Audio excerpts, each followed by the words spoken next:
एक बड़ी पुरानी कहावत है, कहते हैं तू डाल डाल तो मैं पात पात। जियो पॉलिटिक्स में ना कोई मूव छोटी नहीं होती है और बड़ी दूरदर्शी होती है, और जो साम्राज्य जो देश ऐसा नहीं कर पाते हैं वो तबाह हो जाते हैं, बर्बाद हो जाते हैं। शुरू से सोचना, शुरू से प्लान करना ये बहुत ज्यादा जरूरी होता है। अभी आपने देखा कि किस तरीके से इजराइल ने अचानक से सोमालीलैंड को मान्यता देके एक हलचल सा मचा दिया। सबसे ज्यादा हलचल तुर्की के अंदर मची। तो वहीं दूसरी तरफ अब भारत ने जैसे को तैसा वाला रिप्लाई दिया है तुर्की को। तुर्की के घर के पास भारत ऐसा क्या कर रहा है जो तुर्की के अंदर बौखलाहट को पैदा कर रहा है। जियोपॉलिटिक्स में बहुत कुछ चल रहा है। हमेशा की तरह वर्ल्ड मिरर के इस एपिसोड में जानने को मिलेगा बहुत कुछ। आइए जानते हैं इन खबरों को विस्तार से। आपको याद होगा पीएम मोदी पिछले साल पहुंचे थे साइप्रस, और साइप्रस में उनका बड़ा स्वागत हुआ था। सिर्फ साइप्रस ही नहीं पहुंचे थे बल्कि साइप्रस के उस हिस्से पर भी पहुंचे थे जहां पर खड़े होकर वो हिस्सा देख रहे थे जिस हिस्से पर तुर्की ने कब्जाया है। और उस समय ये वीडियो बहुत ज्यादा चर्चा में आया था। पीएम मोदी की साइप्रस यात्रा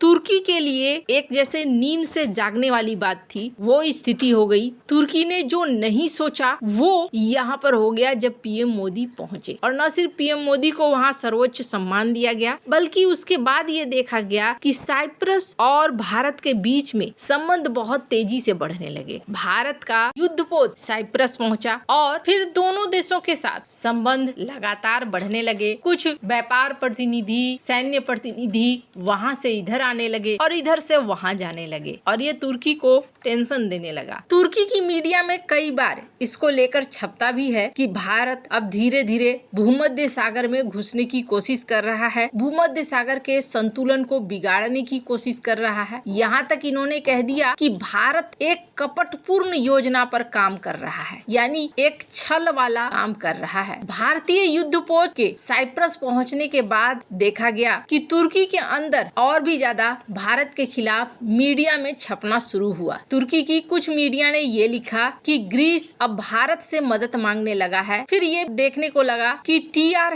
हैबर जैसे मीडिया ने ये आरोप लगाया कि मोदी सरकार ने तुर्की को निशाना बनाने के लिए साइप्रस के साथ समझौता किया है। तुर्की मीडिया को उस वक्त डर लगने लगा कि भारत साइप्रस सैन्य सहयोग तुर्की की क्षेत्रीय दबदबे को चुनौती देगा। 1974 में तुर्की के आक्रमण के बाद साइप्रस का 1/3 हिस्सा कब्जे में है और साइप्रस के रक्षा जरूरतों को तुर्की मानता है कि अवैध है। यानी अगर साइप्रस कोई हथियार खरीद ले तो तुर्की को टेंशन होनी शुरू हो जाती है। अब तुर्की साइप्रस को लेकर तो ऐसा कुछ सोचता है, लेकिन खुद के लिए अगर बात करें तो खुद के लिए तुर्की चाहता है कि उसका ओटोमन साम्राज्य का विस्तार हो, और उसके लिए तुर्की ने एक बड़े साथी के रूप में चुना है पाकिस्तान को। पाकिस्तान को चुनने के पीछे एक नहीं बल्कि कई कारण हैं। पहला कारण तो ये भी कहा जाता है कि पाकिस्तान के साथ संबंध बनाकर ये परमाणु नेटवर्क तक अपनी पहुंच चाहता है। वहीं दूसरी तरफ भूमध्य सागर में एक बड़ा प्लान है तुर्की का, और तुर्की चाहता है कि यहाँ से धीरे धीरे अपना विस्तार करे। तुर्की जिस तरीके से ड्रोन टेक्नोलॉजी को आगे बढ़ाता जा रहा है, इसने उसकी महत्वाकांक्षा को भी और ज्यादा बढ़ा दिया है। तुर्की सिर्फ भूमध्य सागर ही नहीं बल्कि हिंद महासागर क्षेत्र तक पहुंचने लगा है, और हिंद महासागर क्षेत्र तक पहुंचने के लिए इसने पाकिस्तान को जरिया बनाया है। पाकिस्तान के साथ जिस तरीके से तुर्की के सहयोग बढ़ रहे हैं, ये हिंद महासागर में तुर्की की एंट्री के संकेत हैं। सिर्फ इतना ही नहीं बल्कि बांग्लादेश में तुर्की अब हथियारों का जखीरा लाने की तैयारी कर रहा है। कई सारे प्रोडक्शन हाउस बनाने की कोशिश कर रहा है। ये साफ तौर पर दिखला रहा है कि तुर्की भारत को घेर रहा है। वैसे आपको बता दूं, ग्रेटर तुर्की बनाना चाह रहे हैं अर्दोगन, और अर्दोगन के इस प्लान पर सिर्फ भारत की ही नहीं बल्कि इजराइल की भी नजर है, ग्रीस की भी है, इजिप्ट की भी है, और यहाँ तक कि रूस भी तुर्की के इन मंसूबों पर नजर रख रहा है। अभी हाल ही में लीबिया में जब जनरल मुनीर ने सौदा किया कि हाँ हम हथियार आपको बेचेंगे 4-4.5 बिलियन डॉलर के, तब यूरोप भी चौकन्ना हो गया कि इन हथियारों का इस्तेमाल कहाँ पर होगा, कैसे होगा। रूस उनमें से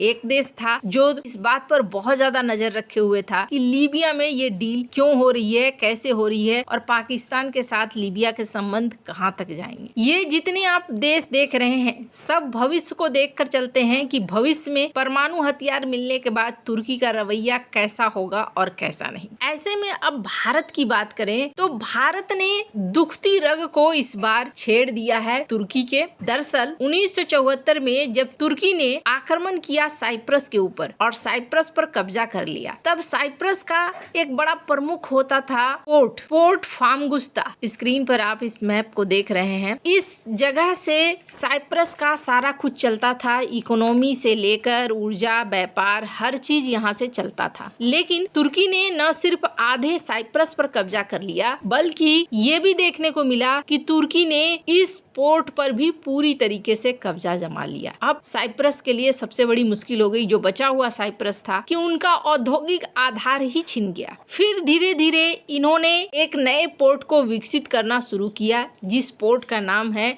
वासिलिको पोर्ट। स्क्रीन पर इस पोर्ट को आप देख सकते हैं, काफी बड़ा है और सबसे अच्छी बात यह है कि इस पोर्ट के आसपास में ही एनर्जी का हब भी बनाया गया। एनर्जी का एक बड़ा हब जिससे कहा जा रहा है कि साइप्रस को अच्छा खासा बिजली मुहैया कराया जाता है। पूरे साइप्रस के लिए ये पोर्ट और इसके आसपास का इलाका बहुत ज्यादा महत्वपूर्ण बन गया है। अब इसी पोर्ट में भारत एंट्री लेता हुआ दिख रहा है। भारत के साइप्रस में जो हाई कमिश्नर हैं, इन्होंने साइप्रस के वासिलिको इंडस्ट्रियल पोर्ट का दौरा किया है और यहाँ जब ये दौरा किया गया तो यहाँ बोर्ड के अध्यक्ष वगैरह जो भी महत्वपूर्ण लोग थे सब मौजूद थे। भारत के हाई कमिश्नर ने कहा है कि मैं यहाँ पर इंफ्रास्ट्रक्चर में भारत की तरफ से प्रस्ताव लेकर आया हूँ, हम सहयोग करना चाहते हैं। साइप्रस को क्षेत्रीय ट्रांजिट और बिजनेस पार्टनर के रूप में रणनीतिक मानते हैं और हम इस पोर्ट को लेकर आगे बढ़ना चाहते हैं। खैर, अब इसको लेकर एक संकेत तो जरूर मिल गया है कि इस पोर्ट में भारत की एंट्री हो सकती है और भारत की एंट्री इसका मतलब ये हो गया कि यहाँ पर तुर्की को वही चुनौती जो चुनौती तुर्की भारत को दे रहा है, भारत के आसपास घुसकर। पहले ये होता था कि समुद्री विवाद जब होते थे तो तुर्की बढ़त हासिल कर लेता था, लेकिन अब जैसे जैसे भारत, साइप्रस, इजराइल ये देश साथ आते जा रहे हैं वैसे वैसे तुर्की के लिए मुश्किल होती जा रही है। वैसे साइप्रस, ग्रीस उस रास्ते पे भी आते हैं जिस रास्ते से आईएमएफ कॉरिडोर गुजरने वाला है, इसलिए भी ये देश बेहद महत्वपूर्ण हो जाते हैं। आपको क्या लगता है, इन सब मामले में आपकी क्या राय है, कमेंट कर जरूर बताएं। जल्द मिलते हैं अगले वीडियो में नई खबर के साथ।